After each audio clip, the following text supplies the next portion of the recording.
We've been following through the Sermon on the Mount, Matthew chapter 5 to 7, and we come to a very challenging passage this morning.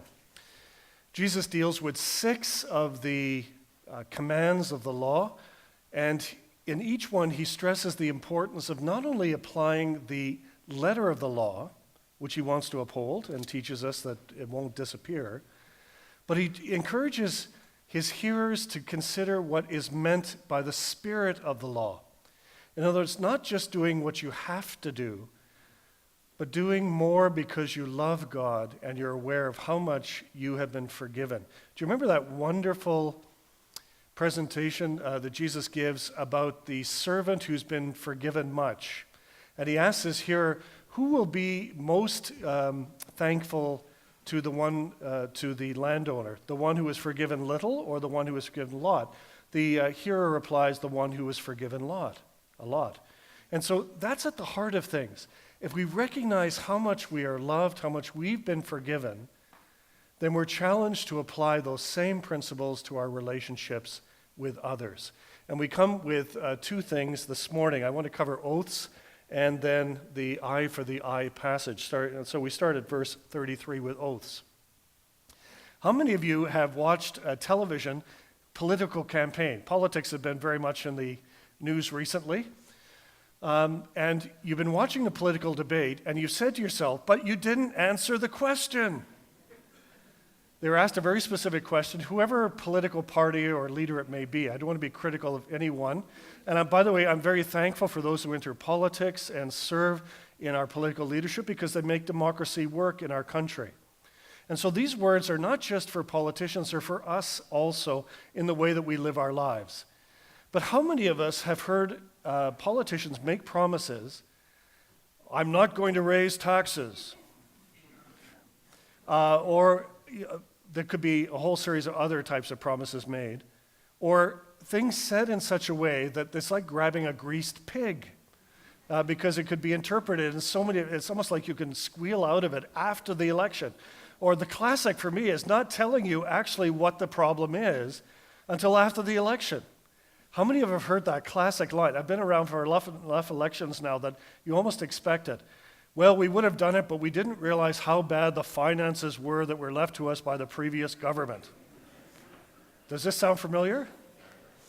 Now, what's all this about? I think it's the challenge of being a person of integrity in a society that doesn't always value integrity. And politicians will often say that one of the problems of being honest about things is you get crucified for it. Sometimes people don't want to hear the truth about a particular issue. And so politicians have learned to go around things, go under them, be surreptitious in the way that they deal with or not deal with certain issues. By the way, this is the principle that Jesus is getting at in oaths. In his time, people who wanted to make an oath would swear by God's name because they knew if someone swore by God's name, you didn't take the commandment, you shall not take the Lord's name in vain, and so they could be trusted. How many of you remember sealing a deal not with a signed document by shaking hands? And to really gross you out, how many of you have seen people spit on their hands, then shake hands? The whole sense is that in shaking hands, you make a deal, your word is your word of integrity. In Jesus' time, people would do all sorts of slimy things to get out of it. So instead of swearing on God's name for an oath, they would say, I swear on Jerusalem, or I swear on the number of hairs on my head.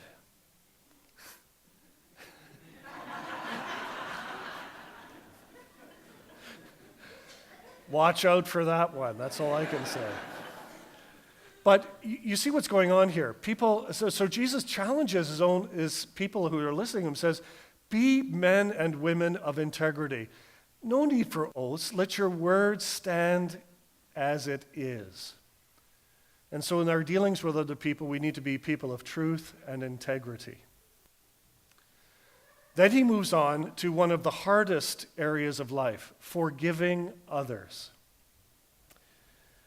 He talks about an eye for an eye. Now, if we were to go back to the 14th century BC, you could read something called the Code of Hammurabi.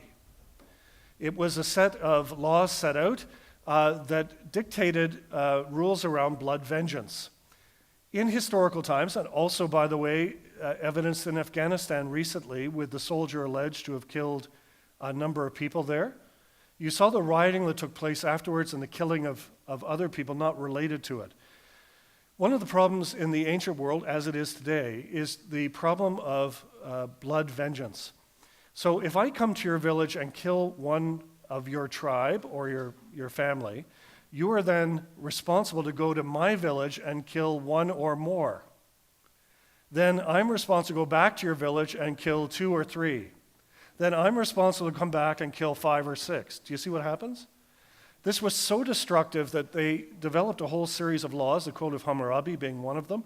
And then what you'll see in Exodus, Leviticus, and Numbers in the Torah or the Old Testament, rules limiting blood vengeance. And they did this in a couple of ways. Number one, they said, you can't continually to kill people indiscriminately. It's only an eye for an eye and a tooth for a tooth. Now, do you see this? Because the teaching in its context is actually limiting violence, not justifying it. The second thing that was done was the ability to give a financial payment in lieu of someone's life or chopping something off. And so you'll actually see this having taken place in Afghanistan. I understand that some of the victims' families have been received financial payment as some sort of recompense. Of course, a tragedy like that, you can never give enough money to replace a human life. But it's a way of trying to end the blood vengeance. And so we come to Jesus teaching about this, and the people were very aware of the idea of limiting blood vengeance, but then he takes it to a new level. And he says, you've been taught this is how you deal with conflict, but I'm going to tell you something even more important. You've got to love your enemy. Oh.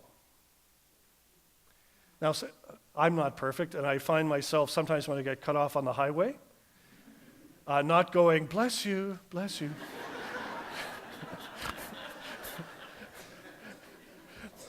In fact, my daughter, she'd be here at 11 o'clock, she would say, Daddy, you're not supposed to get so agitated when people do that. It disturbs your driving. Oh, I just make this social comment when I'm driving along and see people doing all manner of things. But in our daily relationships, isn't it true that one of the most difficult things to do is forgive people who have offended against us? In our family units, in our workplace, it is so easy to let resentments build. Winston Churchill used to have a practice of dealing with all of the tension that he had by building brick walls. He would go into a various place and start building a wall as his way to kind of deal with the tension. But what happens in a relationship is literally event by event we put bricks in between us, and eventually the wall gets so high that you can't see the person on the other side. Now, this has two effects. Number one, it destroys or damages our relationship with other people. And number two, it means that we carry a burden of resentment and lack of peace around with us. It's almost like carrying a weight. I love the film The Mission. Some of you may remember that wonderful film. It's about the Jesuit missions in Bolivia, Paraguay, Uruguay. There's this one scene where Robert De Niro is the slaver. He's been going into the tribes and taking them as slaves. He has a dramatic encounter with God, and he decides to turn his life around, that he's got to seek forgiveness of the people that he has been violently enslaving and killing. And so there's a scene of him dragging his armor in a net behind him as penance all the way back to the people that he has been violently enslaving and abusing. And you see the camera following him as he comes up the falls into the village, and you see the village elder coming forward with a knife. And the assumption is he's going to execute him.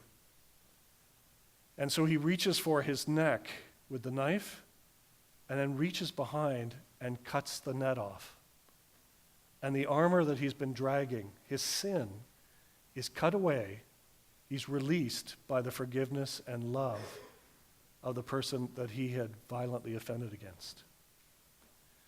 And so the call of the gospel, the call of Jesus, is to recognize how much we are loved by God. And as a result of that we're called to show that love to others when we are offended against. My brothers and sisters, this is such a difficult thing to do, isn't it? There is the spirit of saying, oh, I'm going to get mine back. That's one reason I think we see so many people doing road rage. You know, they'll follow the car that cut them off, and then you'll have a violent incident. Jesus calls us to be set free from that anger, to replace it with love, and to do it because God has loved us and he's forgiven us. And that's why we've got to love and forgive others. Father, forgive us our trespasses as? Oh. Do you ever find yourself catching your breath? Because it's so hard to do. And yet, that's why we're here as a community. To love, support, be reminded of the things that will transform our relationships and set us free. Because when we're set free from the feeling of wanting to have retribution and our anger that's associated with it, God replaces that with a tremendous love, to love even those who persecute us and hate us when we've done nothing against them. It's one of the great markers of a Christian community, particularly under persecution, as the faith is in many parts of the world, that the great witness is our ability to forgive those who commit acts of violence against us. I think that's enough for this morning. My brothers and sisters, if you put those things into practice in your life, others will see the light of Christ in you. And as the great missionary to India, Francis Xavier, said, and was quoted recently, proclaim the gospel, and if necessary, use words. Amen.